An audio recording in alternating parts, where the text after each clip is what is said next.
जो वेद तर्क चतुरागमयोग शास्त्रा षडुदर्शना दिवसिता न कळे परात्मा तो केविने मतिलवाल्पविवेकांशे वर्णीन सर्व विषया कुलकर्मसक्तु वर्णीन सर्व विषया कुलकर्मसक्तु वर्णीन रम्या स्थळभू पवित्रा त्राता पिल्ल व्यागविहार जाळी जाळी तयाचे अगस्पर्श दाणी दाणी तसाहू मदचक्रपाणी दाणी तसाहू मदचक्रपाणी सर्वज्ञ श्री चक्रधर स्वामी की जय. संग्रामपूर जळगाव जामोद तालुका सत्संग या निमित्तानं गेला मला वाटतं हा आपला 6वा सत्संग आहे आणि 6 भेटीमध्ये आमच्या आचार्यांना सुद्धा ईश्वर भेट झाली होती. म्हणजे नक्कीच अगदी आनंददायी योग आहे.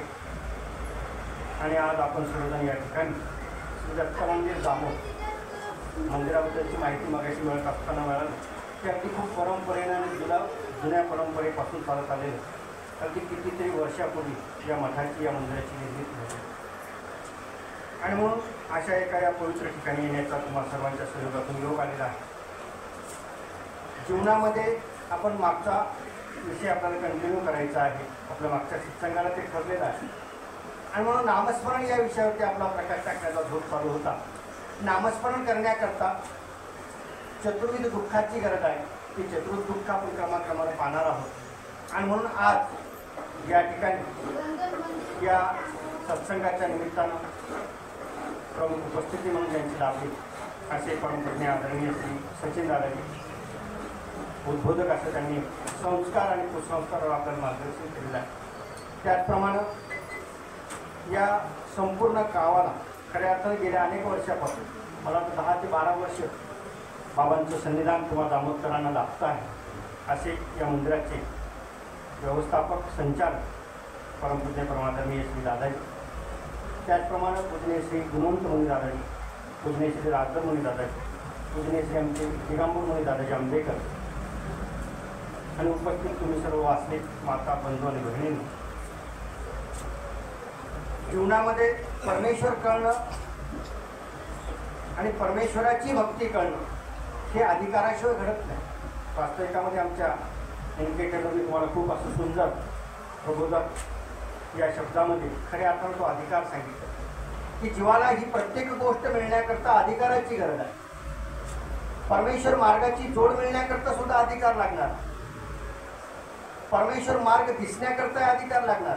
आज संपूर्ण भारताचा जर आपण विचार केला आहे का नाही, 125 कोटी काही लोकसंख्या आहे, 150 कोटी आहे का नाही. आणि या 150 कोटीमध्ये आपली संख्या नाही म्हटली तरी 2-5 लाख आहे. कमी नाही आपण, एवढे कमी नाही आपण, आपणही भरपूर आहोत. परंतु त्याहीपेक्षा आपण जितके आहोत त्याहीपेक्षा याही आधी आपण खूप होतो. अगदी स्वामी गेल्यानंतरचा एक कालखंड असा होता आमच्या उत्तर भारतामध्ये एक जय असायचा. आताही परंपरेने आपण पाहतो ना, आरती झाल्यानंतर एक जय म्हणत असतो. 1650 कीर्तन की जय, यानंतर अजून एक जय असायचा. 1.25 लाख भक्तों की जय, भक्ताचा सुद्धा जय जयकार असायचा. म्हणजे 1.25 लाख भक्त अगदी उत्तराखंडापर्यंत काबूल कंदारपर्यंत पंथाची पताका आपल्या या सर्व पुरुष मुलींनी नेलेली आहे. परंतु हे अधिकाराशिवाय घडत नाही. आणि म्हणूनच तो अधिकारी तितकाच महत्त्वाचा आहे. तुम्हा आम्हा सर्वांचं भाग्य इतकं चांगलं आहे की आम्ही जन्माला कर्मभूमीत आलो, हे सगळ्यात महत्त्वाचं वाटतं. याहीपेक्षा अजून एक वाक्य आहे की आम्हाला ईश्वर धर्म कळालेला आहे, परमेश्वर नाम कळालेला आहे. आणि त्या नामाने आपल्याला परमेश्वरापर्यंत जाता येणार. साक्षात परब्रह्म परमेश्वर सर्वतशी चक्रधर महाराज संपूर्ण या महाराष्ट्रामध्ये पायी परिभ्रमण करून अगदी भक्ताच्या शोधाकरता गावाहून गावाला जाऊन पोहोचले. त्या भक्ताचा शोध घेतला, त्याच्या अधिकारानुसार त्याला घडवलं, मडवलं, योग्य केलं आणि उद्धाराकरता प्रवृत्त केलं म्हणण्यापेक्षा त्याचा उद्धार केला. इतका दयाळू मयाळू अवतार, त्या अवताराच्या सन्निधानामध्ये आपल्याला खऱ्या अर्थानं हा धर्म मिळावा, हे आमचं सगळ्यात मोठं भाग्य आहे. आमचा अधिकार कमी नाही आहे. आम्ही आम्हाला कमी समजून घेऊ नका. आम्ही आमच्या चुकांनी आमचे अधिकार गमावतो, हा आपला दोष आहे. आम्ही आमच्या चुका, आमचे विधी, आमचे निषेध, आम्ही त्या निषेधाने आलेले अधिकार आम्ही भंग पावत असतो. आम्ही त्या अधिकारापासून लांब जात असतो. नाहीतर आमच्याजवळ अधिकार नाही असं नाही, आमच्याजवळ अधिकार आहे. आम्हालाही तो अधिकार होता, म्हणूनच हा परमार्ग कळाला. या ठिकाणचे आमचे पूर्वसुरी पूर्वगुरु आम्हाला मिळाले. त्या गुरुकडनं खऱ्या अर्थानं हे सर्व शास्त्र आम्हाला अवगत करता आलं. तुम्हा सर्वांपुढे ते व्यक्त होता आलं. कारण आज शास्त्र आहे, नाही असं नाही, ज्ञानही आहे, पण ते व्यक्त करता आलं पाहिजे. आणि म्हणून त्या गुरुची खऱ्या अर्थानं प्रसन्न मनोधर्म आम्हावर होता. आणि तुम्हावरही तो नक्कीच आहे, कारण परमेश्वराचं नाम तुम्हाला श्री गुरुकडनं भेटले.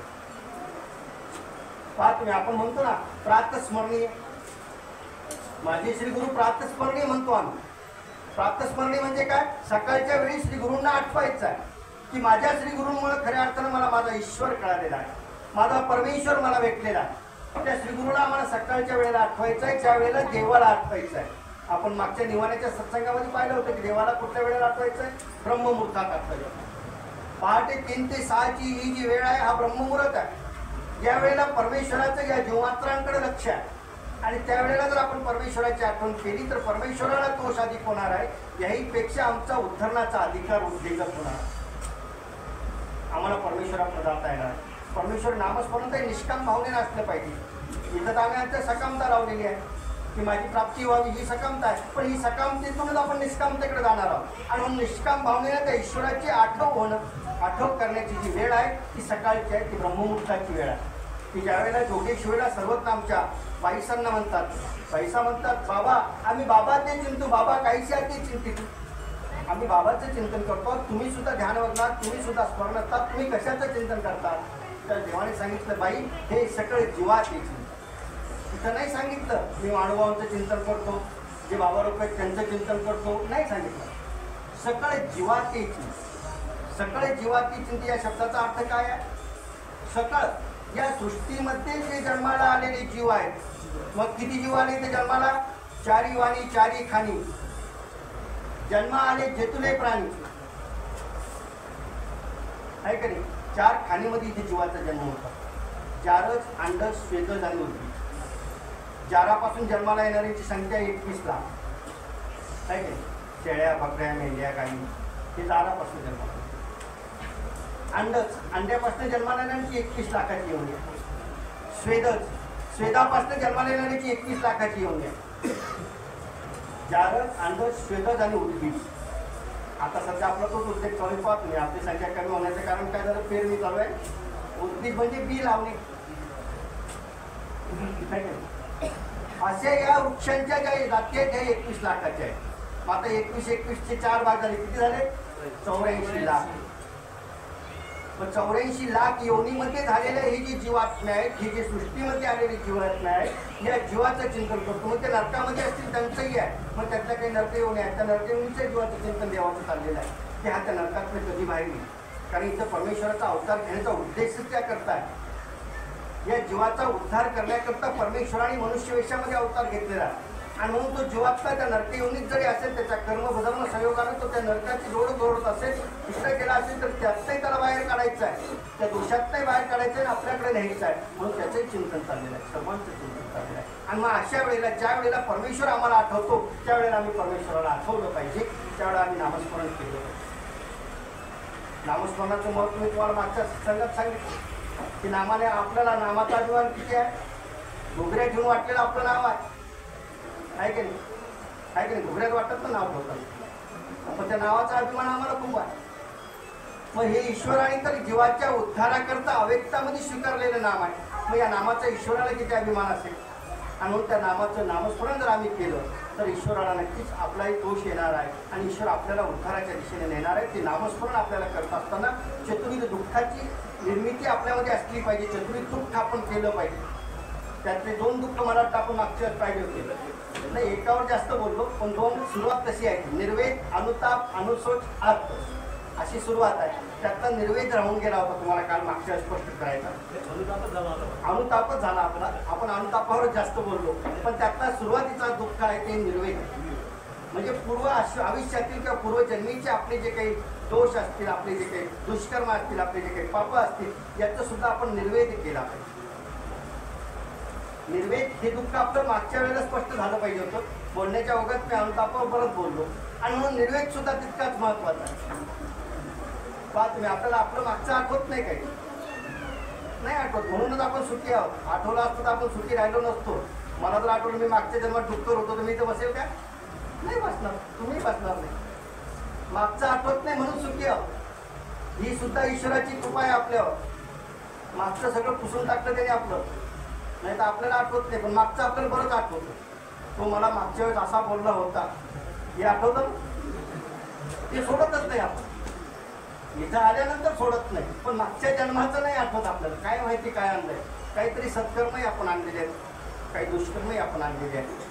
मग सत्कर्माची फळं आपल्याला मिळतात, दुष्कर्माची फळं आपल्याला मिळतात. पाहत नाही, सत्कर्माची फळं मिळत असताना सुख भेटायला लागलं की आपल्याला आनंद वाटतो, आहे की दुःख आलं की मग नाही नाही नाही नाही नाही, देवाने दुःख मला का बरं दिलं?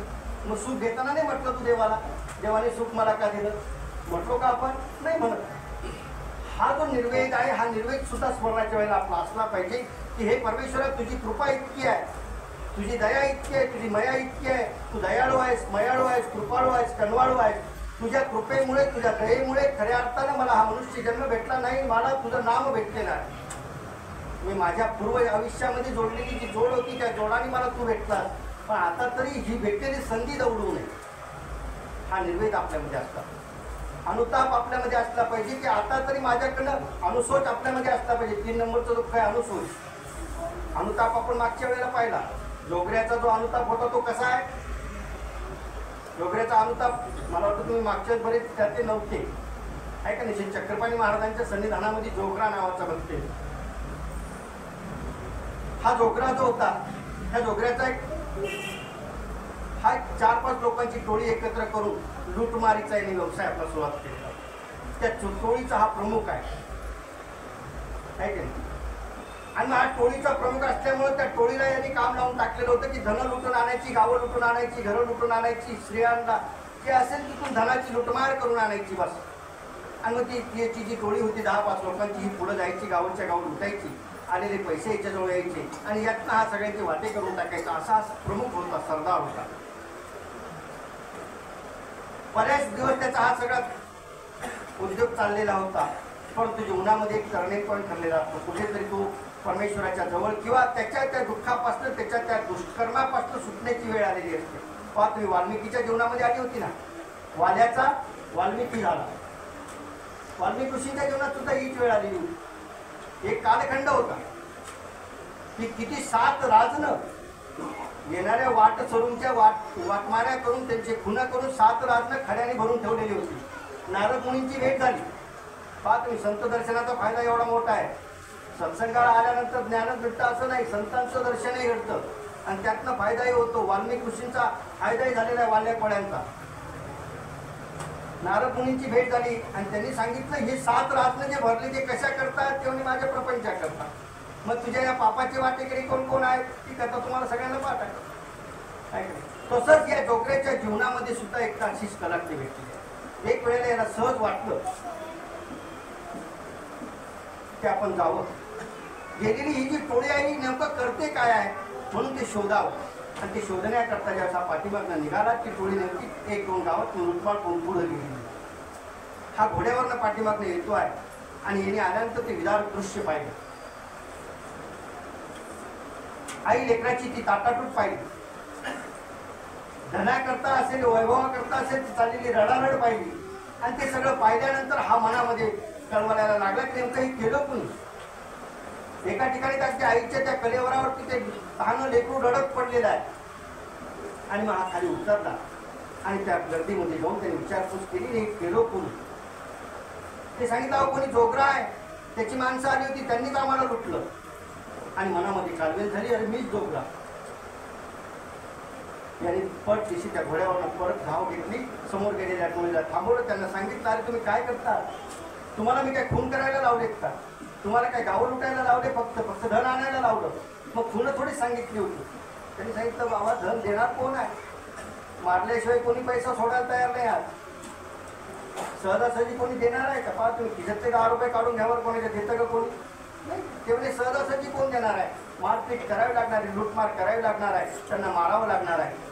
आणि जोगऱ्यांनी मनातल्या मनात विचार करायला सुरुवात केली, तुम्ही दोषी नाही आहात, दोषी मीच आहे.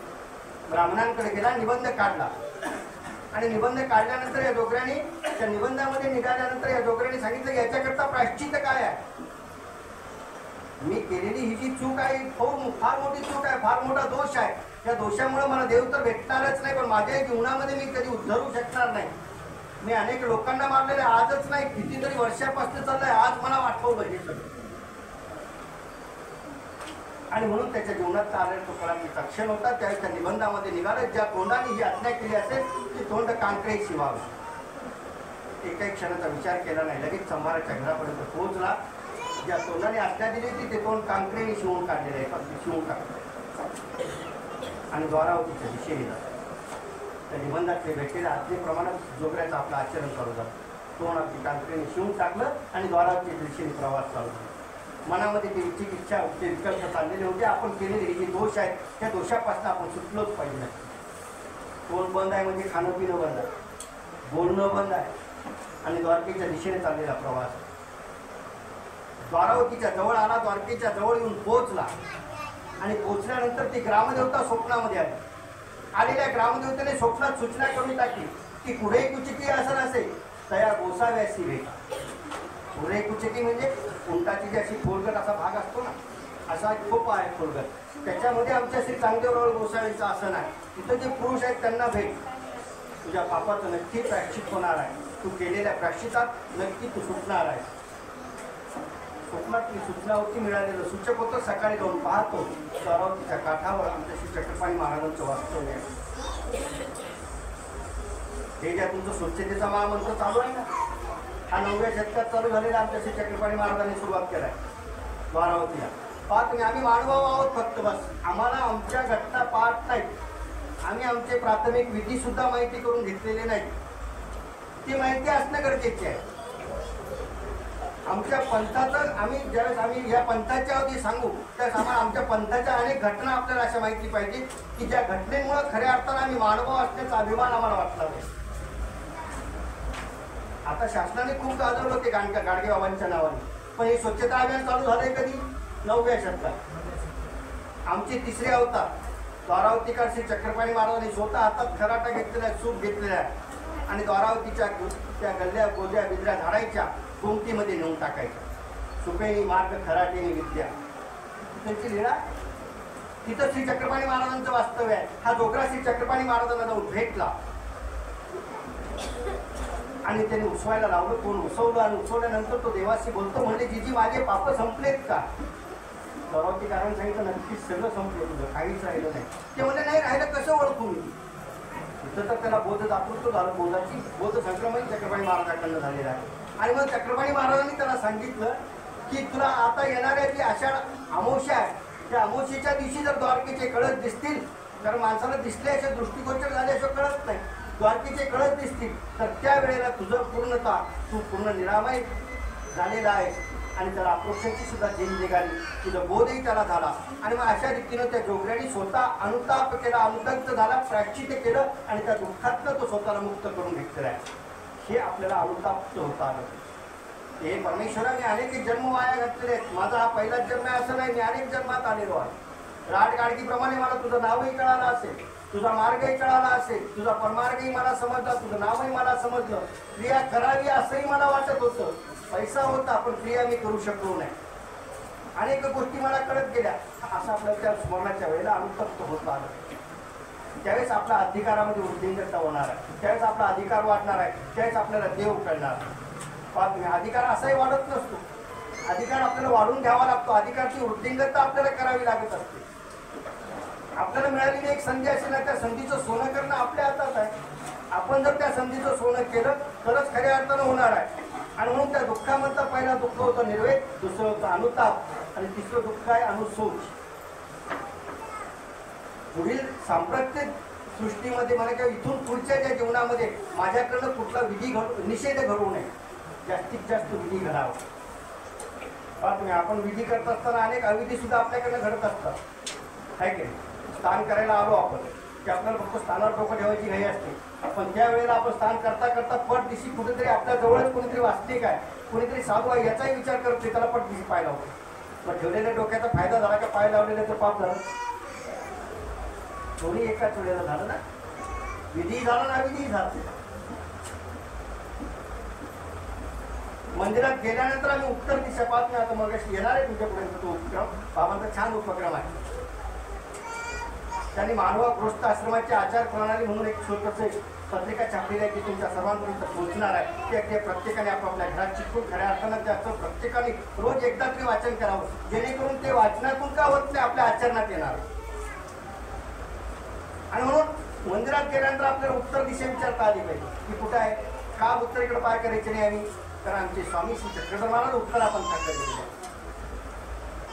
काही सांगता येत नाही. कुठल्या भाग्यवंताच्या घरी काय त्यांची भिक्षा चालू असेल, कुठल्या भाग्यवंताचा कुठला सोहळा चालू असेल आणि त्यावेळेला माझे पाय जर तिकडे गेले असतील तर अनाहूतपणे उत्तरेकडे पाय करून मी माझ्या देवाकडे पाय करणार आहे का. म्हणून मंदिरात गेल्यानंतर दंडवत घालताना आमचा निषेध, खऱ्या अर्थानं तो उत्तरेकडे पाय होत असताना आमचा निषेध घडणार आहे. दंडवताचा विधी घडेल, पण त्याचबरोबर उत्तरेकडे जर पाय झाला तर आमचा अविधी होणार आहे. पहा तुम्ही, विधीची गोष्ट आपण पाहिली की मागच्या वेळेस विधी करता विधी स्फुरण, अविधी जर केलं तर अविधीचं स्फुरण होणार, पण जर आम्ही विधी केला तर विधीचं स्फुरण होणार. डोमेग्रामची घटना आहे. आचार्य श्री नागदेव आचार्य तिथं डोमेग्रामला आमच्या सर्वज्ञांच्या सन्निधानी आहे. सर्वज्ञ श्री चक्रधर महाराज स्नान उरकलेलं आहे आणि स्वामींनी उदास्य स्वीकारलेलं औदास्याचे कारण अगदी हेतुस्थळ काही सांगत असतील ते शोधावं लागणार आहे, पण त्याहीपेक्षा औदास्य स्वीकारलं. आणि बाईसा घाबरल्या, आणि घाबरलेल्या बाईसाबाई आमच्या आचार्याने म्हणतात की नागरिया नागरिया गोसावी औदास्य, वस्त्र स्वीकारत नाही आहे. आणि त्याच वेळेला आचार्याला आठवलं, म्हणजे बाई रिद्धपुरवून आणलेली जी धुती आहे, ते वस्त्र आहे ना, ते वस्त्र आणता का.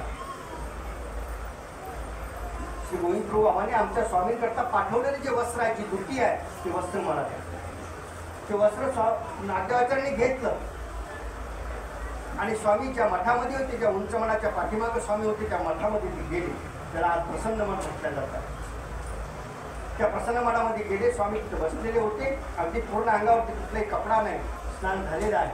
आणि त्यावेळेला ते त्या दुटीच्या आड आपलं तोंड लपत लपत आचार्याने सांगितलं, स्वीकरी ज्योती स्वीकरी ज्योती श्री प्रभू गोसाव्याची. आणि औदास्य असलेले आमचे स्वामी प्रसन्न झाले. त्यांनी ती दुटी घेतली, नमस्कार केले आणि स्वतः प्रावण्य केले.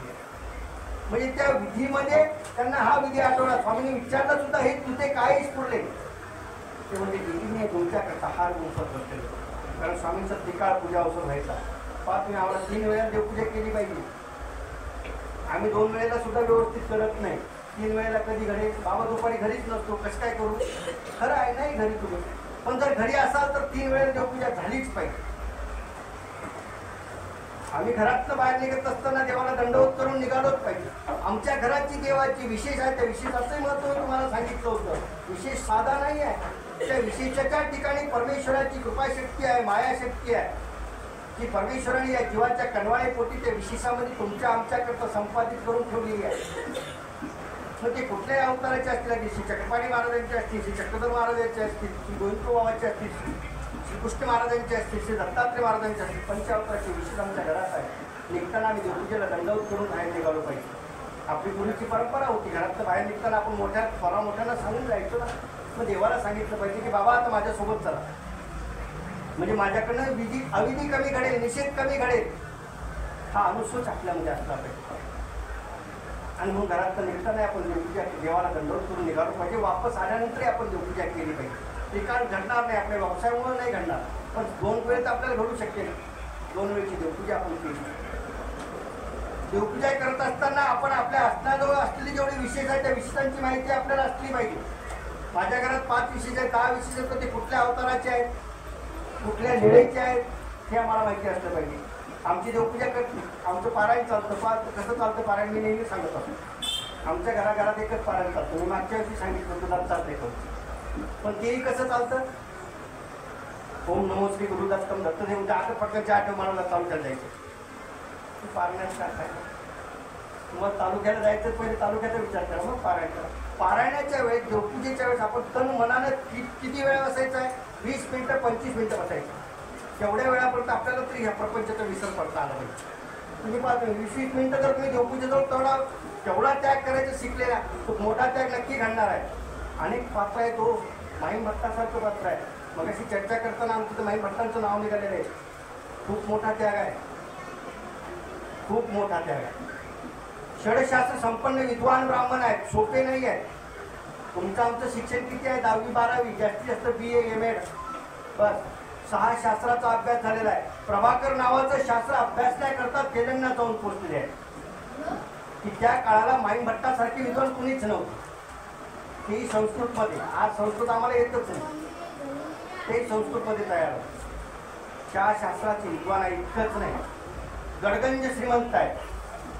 ज्यावेळेस अनुसरावं, ईश्वराला जो जावं, संन्यास घ्यावं हे ठरलं, मनाने तो ठराव केला, त्या दिवसापासून 6 महिने पेव उपसत होते घरात.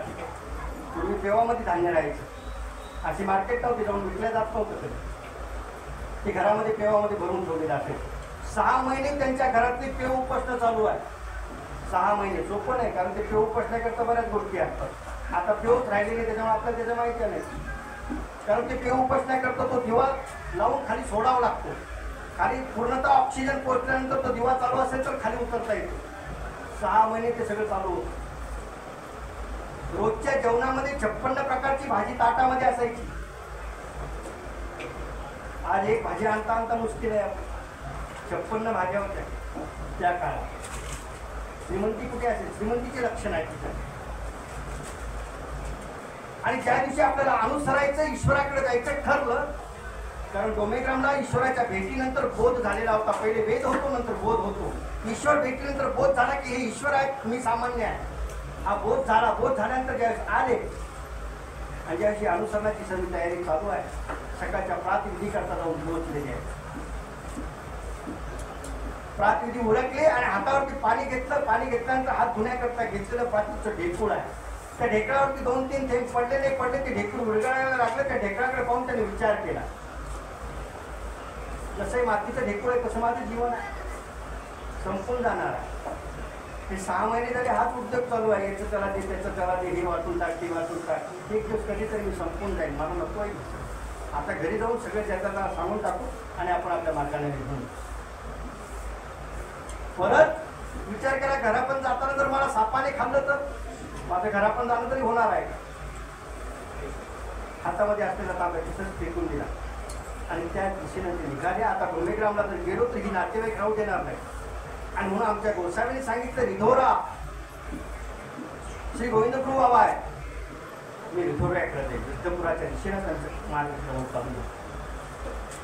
रोज 56 भाज्यांचं जेवण खाणारे माहीम भट्ट भिक्षा मागायची आहे. आता या बर्दरी कोसरावर कोणी भिक्षा देणार आहेत का?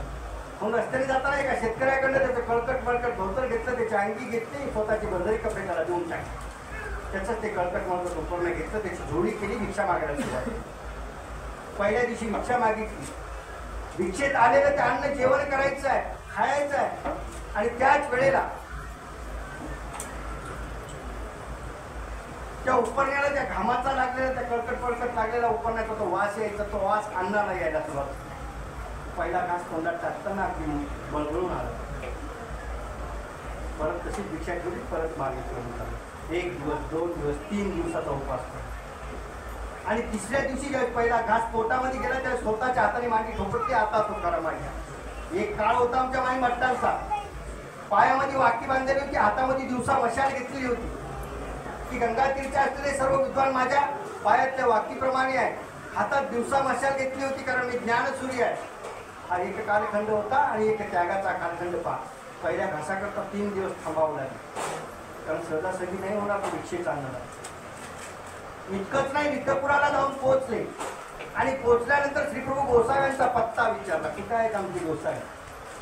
पत्ता सांगितलाय कोणी? मातंग आहे. तो कालखंड भयानक होता. आता सोपं झालं, कारण सुरुवात आमच्या स्वामींनी केली. आता सोपं झालं. त्या काळात अस्पृश्यता खूप पाळल्या जायची. मातंगाची घर गावाच्या बाहेर असायची. त्या मातंगाला यांनी रस्ता विचारलेला आणि त्या मातंगाला रस्ता विचारल्यानंतर त्यांनी सांगितलं, हे नव्हे 5 पिंपळ आहे. माई म्हणतं, भेटीला जात असताना सुद्धा आमच्या श्रीप्रभू गोसावी गुळ घेऊन गेलेले आहे. गुळाची भिडी आहे. त्या मातंगाने रस्ता सांगितला म्हणून त्याच्या पायाची धूळ कपाळाला लावणारे माईमभट्ट कुठं आहेत आणि इकडं हातामध्ये मशाल घेणारे माईमभट्ट कुठं आहेत. त्या त्यागाची परिसीमा आपली येणार नाही. म्हणून आपण देवपूजेच्या वेळेला 20-20 मिनिटांनी जरी सुरुवात केली तरी सुद्धा आपल्याला त्याग येणार आहे. माईमभट्टांसारखी आपली पात्रता होणार नाही, पण नक्की आपण त्या दिशेने विचार करू शकतो, त्या दिशेने वाटचाल करू शकतो. अनेक भक्त आहेत असे. आणि म्हणून तो अनुताप, तो अनुस्वट आपल्यामध्ये असली पाहिजे, ती आर्त आपल्यात असली पाहिजे. कारण आपल्यात आर्त जर असली, त्या नामस्मरणाची आवड जर कधी असली, सहजगत्या जर ते नामस्मरण आपण करत राहिलो तर आपल्याकडनं ते नामस्मरण घडणार आहे. पाहतो आमच्या सचिन दादाने तुम्हाला चांगदेव भट्टांची लीळा सांगितलेली आहे मंगळूरची. 15-16 वर्षाचा मुलगा आहे, फार कळत नाही. पण वेरूळला या चांगदेव भट्टाला आमच्या देवाने सांगितलं होतं. ज्यावेळेस वेरूळला आमच्या स्वामीच्या सन्निधानाचा योग यांना आला, 8-10 दिवस वेरूळला ज्यावेळेस दानोपाध्याय आणि आमचे चांगदेव भट्ट स्वामीच्या सन्निधानामध्ये आहेत, तर जाताना चांगदेव भट्टांना स्वामी खांद्यावरती हात ठेवून विचारतात, भट्टिका आता याचे आठवाल हो, तुम्ही जर घरी जाल तर याला आठवसाल का? त्या स्वामीने एक सुंदर दृष्टांत सांगितला होता, रोंदणी या पशूचा दृष्टांत. पहा तुम्ही, आपल्याही घरामध्ये आहेत काही म्हशी पशु आहेत आपल्या घरात. ते काय करतात, चारा खाऊन टाकतात आणि मग सायंकाळी गोठ्यात बसल्यानंतर रोंदावण करत असतात. परत तो चारा पुन्हा आणतात आणि त्याचे रंगवण चाललेला असतं. त्या रोंदण्या पशूचा दृष्टांत चांगदेव भट्टाला स्वामींनी वेरूळला सांगितला की आता तुम्ही घरी जाणार आहात ना, घरी गेल्यानंतर आम्हाला आठवायचं आहे. कसं आठवायचं आहे? जसा तो पशु आहे ना, तो आडी दरडी चढेल. चरायला गेल्यानंतर जनावर अगदी कुठेतरी कोपऱ्यात जिथे हिरवं दिसेल तिथं तोंड घालून खाण्याचा प्रयत्न करतो.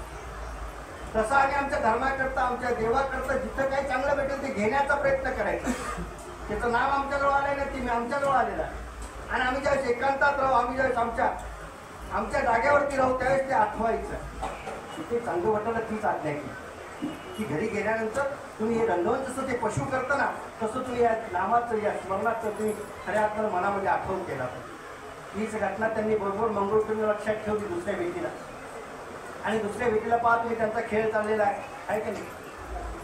पण त्या खेळात त्यांच्या खेळामध्ये देव आठवण्याचा खेळ आहे. छोट्या छोट्या त्या गुंफा करायच्या वाळूमध्ये. ही चांगदेव रावळाची गुंफा, ही गुंडम रावळाची गुंफा. आणि स्वामीच्या मुखातनं ते त्यांच्या खऱ्या अर्थानं त्यांचा उद्गार, त्यांचे जे वाक्य निघालं स्वामीच्या मुखातनं, त्या वाक्यातून त्यांची ती स्तुती आपल्याला जाणवते की भटिका खेळ खेळीचे व्हायचा. जीवनामध्ये खेळ सुद्धा जरी खेळायचा असेल तर तो असा खेळला पाहिजे की ज्या खेळामध्ये देव असला पाहिजे. आपण प्रापंचिक आहोत, कामामध्ये व्यस्त असतो. आम्हाला सांगितलं की बाबा हे काम आहे, ते काम आहे. मग काम करताना आपल्याला देव आठवता येणार नाही का? आठवता येईल ना, नामस्मरण करता येईल ना. हातामध्ये काम आहे, मुखामध्ये नाम आहे. हातात तुमच्या काम असेल पण मुखामध्ये जर नाम असेल ना, तर ते नामस्मरणही होणार आहे, तुमचं कामही पूर्ण होणार आहे. तुम्ही स्वयंपाक करत असाल, स्वयंपाक करत असताना जर तुम्ही नामस्मरण केलं तर ते होणारा स्वयंपाक तुमच्या घरात प्रसाद तयार होऊन जाणार आहे. आणि तो प्रसाद जर तुमच्या घरातला सर्व परिवार खाईल तर त्यांची बुद्धी सात्विक होऊन जाणार आहे. सहज सहज घडणार आहे. पहा तुम्ही, वेळ खूप आहे आपल्याजवळ, पण आपल्याला ती वेळ आठवत नाही. आपला अनेक वेळ आपण वाया घालत असतो. पहा तुम्ही, सकाळी आपली आंघोळीला जर बाथरूममध्ये गेलो तर एक तास बाहेर येत नाही. अनेक ठिकाणी आपली वेळ वाया जातो, खूप ठिकाणी वाया जातो. खूप वेळ आहे आपल्याजवळ, नाही असं नाही. परमेश्वराने दिलेले हे जे आपल्याला आयुष्य आहे ना, या आयुष्यामध्ये खऱ्या अर्थानं आपल्याला मिळालेली जी संधी आहे, ती संधी ही मनुष्य जन्माची संधी आहे. आणि या मनुष्य जन्माच्या संधीमध्येच आपण आपला उद्धार करू शकतो, इतरत्र आपण आपला उद्धार करू शकत नाही. आणि म्हणून तशा दृष्टीने आपल्याला त्या अनुसूची असला पाहिजे. पुढे आपल्याकडनं कमीत कमी दोष घडून, जास्तीत जास्त स्मरण करून, जास्तीत जास्त विधी घडून मी कसा परमेश्वराकडे पोहोचतो. त्या आर्तभावानं, आर्तता सुद्धा असली पाहिजे. जर आर्तता असेल तरच खऱ्या अर्थानं आपण ईश्वरापर्यंत जाऊ शकतो. अर्थ नसेल तर जाऊ शकत नाही. वेद सुद्धा सहजासहजी होत नाही. वेद होण्याकरता सुद्धा तसा अधिकार पाहिजे. आणि त्या अधिकाराशिवाय तो वेद होत नाही.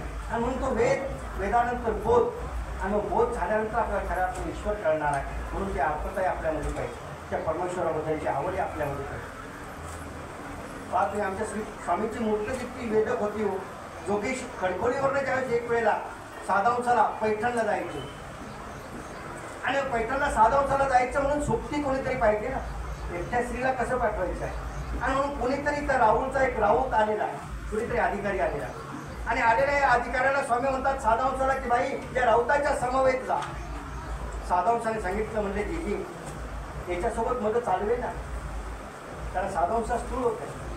साधांशाची सुद्धा पात्रता तितकीच मोठी आहे. आमची साधांश दोन्ही देवाची आवडती आहे. श्री गोविंदराव बाबांची जितकी आवडते तितकी सर्वतशी चक्रधर महाराजांची आवडती आहे. श्री गोविंदराव बाबांनी 18 दिवसाचा उपवास फक्त साधांशामुळे सोडलेला. मूर्तीनिष्ठ प्रसाद फक्त साधांशालाच दिलेला. दोन्ही देवाची आवडती साधांश. या साधांशाची सुरुवातीची जी घटना आहे ती त्या राऊताच्या सोबत घडलेली आहे. हा राऊत स्वामींना सोडून निघाला. स्वामींनी त्यांना सांगितलं यांना घेऊन जा. ते तुमचे पाळुखत जातील, घाबरू नका बाई. तुम्ही जरी स्थूळ असतात, वयस्कर असतात तरी ते तुम्हाला घेऊन जातील, सांभाळून घेतील. त्या राऊतावर त्याची जबाबदारी होती. तो चाललेला अधिकारी सुद्धा चालायचा आणि पुढे चालल्यानंतर तो आमच्या साधांशाला सांगायचा, म्हणजे कैसे हे गोसावी, कैसे हे गोसावी बरवे. पहा तुम्ही आमच्या स्वामींच्या सौंदर्याचं आम्हाला वर्णन जर वाचायचं असेल तर संकट वज्रमंजरीचं पारायण आम्ही करतो. त्यामध्ये येतात त्या ओळी. अजान बाहू, विशाळ नेत्र, लंब कर्ण, अशी सौंदर्याने वेधलेली ती मूर्त होती की त्या मूर्तीकडे सतत पाहत राहू.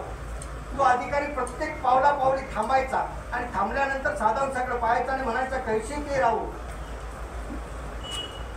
या वया नेऊन घालाव्या म्हटले राहुल. त्याच्यासोबत ज्या हिशोबाच्या वया होत्या ना त्या वया राजदरबारात नेऊन टाकून द्याव्या, म्हणजे नोकरी सोडून द्यायच्या तयारीत होता तो. आपुल्या नेऊन घालाव्या माहेरी. घरी ज्या बाई आहेत ना म्हणजे आमच्या बाया, या बायांना नेऊन माहेराला घालून टाकावं. येऊन राहावे राहुळ आलं. इतकी सौंदर्यवान मूर्ती की या देवाच्या जवळ उठूच वाटत नाही. आणि मग त्या देवाच्या त्या श्रीमूर्तीचं वर्णन करत करत तो पैठणच्या दिशेने चाललेला आहे. साधांशा ज्या वापस स्वामींच्या भेटीला आल्या त्या साधांशाने ही घटना देवाला सांगितली. म्हणजे जीजी तो राहुळ ऐसा म्हणत होता.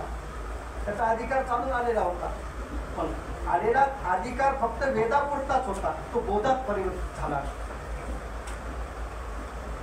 आणि म्हणून अशा रीतीने आमच्या अवलौकिक असलेल्या सर्वज्ञांची जी श्रीमूर्त आहे ती मूर्त आम्हाला स्मरणाच्या वेळेला आठवायची. चतुर्विध दुःख कसं करायचं आहे तसं चतुर्विध स्मरण आहे. नाम, लीळा, मूर्ती आणि चेष्टा, त्यात ती मूर्त आम्हाला देवाची आठवायची आहे. नाम आमच्याजवळ श्री गुरुच्या प्रसन्नतेने आमच्यापर्यंत नाम आलेलं आहे. लीळा आमच्यापर्यंत चरित्राच्या माध्यमातून येतील, सत्संगाच्या माध्यमातून येतील, पुस्तकाच्या माध्यमातून येतील. त्या जिथून येतील तिथून घेण्याचा आपण प्रयत्न केला पाहिजे. त्या स्मरणाच्या ज्या लीळा असतील त्या स्मरणाच्या लीळा आपल्याला आठवायच्या आहे. ती मूर्त आपल्याला आठवायची आहे. देवाच्या ज्या चेष्टा असतील, सहज केलेल्या ज्या चेष्टा असतील, जडेशी त्या चेष्टा, सहजच केलेल्या चेष्टा असतील, त्या चेष्टा आठवायच्या आहेत. ह्या चतुर्विध प्रकरणात आपल्याला नामस्मरण करायचं आहे. आणि ते नामस्मरण खऱ्या अर्थानं आपल्याला ईश्वर प्राप्ती करता पुरणारं नामस्मरण आहे. आणि म्हणून त्या ईश्वर प्राप्तीकडे जायचं असेल तर नामस्मरणाशिवाय पर्याय नाही. आणि म्हणून ते नामस्मरण करत असताना जशा लीळा आठवत असताना आपल्याला पाहतो. आता मगाशी आमच्या NK भाऊने तो छान प्रश्न उपस्थित केला.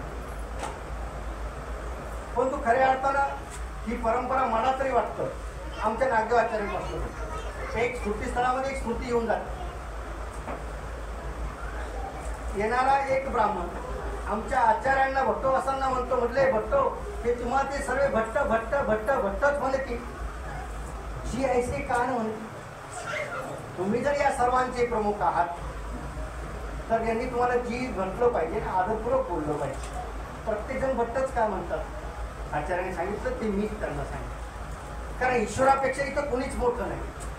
ही आचार्याची खऱ्या अर्थानं असलेली पराकोटीचे असलेलं वैराग्य होतं, त्यांची विरमता होती, याबद्दल दुमत नाही आहे. परंतु आचार्यांसाठी असलेले जे शब्द आहेत हे नक्कीच, मी सुद्धा तुमच्या मताशी अगदी सहमत आहे की नक्कीच तशा आदरभावानंच घेतले पाहिजे.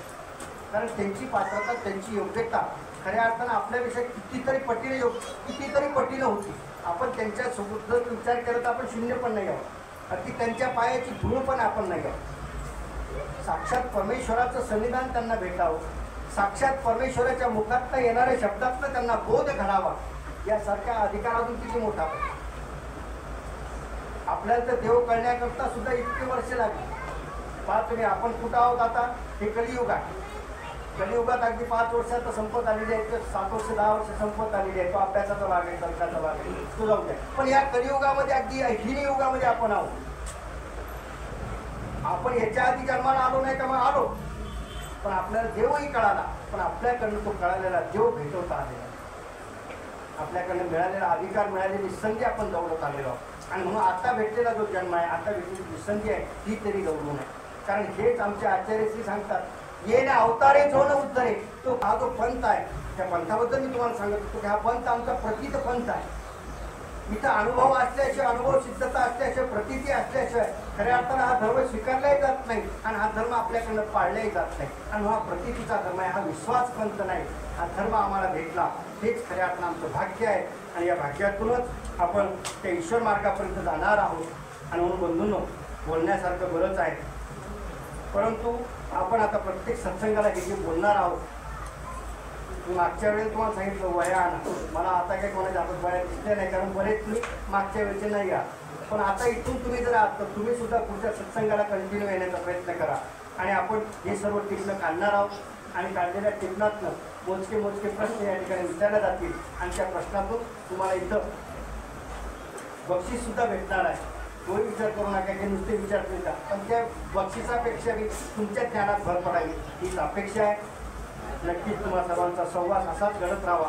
देवपूजा करत असताना सुद्धा आपल्याकडनं घडणारी जी अविधी आहे ती तुम्हाला कळत नसतील तर ते तुम्ही विचारून घ्या आणि त्या अविधीपासून तुम्ही दूर जा. विधियुक्त भक्ती तुम्ही करावी हीच तुम्हा सर्वांकडून अपेक्षा करतो. आणि आजच्या या सत्संगाच्या दिवशी आपले ही चतुर्थ दुःख आहे हे जवळजवळ तुम्हाला वाटतं पूर्णत्वाला गेलेली आहे. आणि म्हणून यातलं चतुर्थ दुःख पुन्हा एकदा तुम्हाला सांगतो की निर्वेद, अनुताप, अनुशोच आणि आग ही 4 दुःख स्मरणाच्या वेळेला आपल्याची स्मरणामध्ये असले पाहिजे. त्या दुःखानं ते स्मरण आपल्याला करता आलं पाहिजे, तरच ते स्मरण खऱ्या अर्थानं ईश्वर स्मरण घडणार आहे. ते तुम्हाला घडो ईश्वरच्या मी प्रार्थना करू या ठिकाणी माझ्या विचाराने विराम देतो. त्वमेव माता च पिता त्वमेव त्वमेव बन्धुशतका त्वमेव त्वमेव विद्या द्रविणं त्वमेव त्वमेव सर्वं मम देव देवा. सर्वत्र श्री चक्रधर स्वामी जय.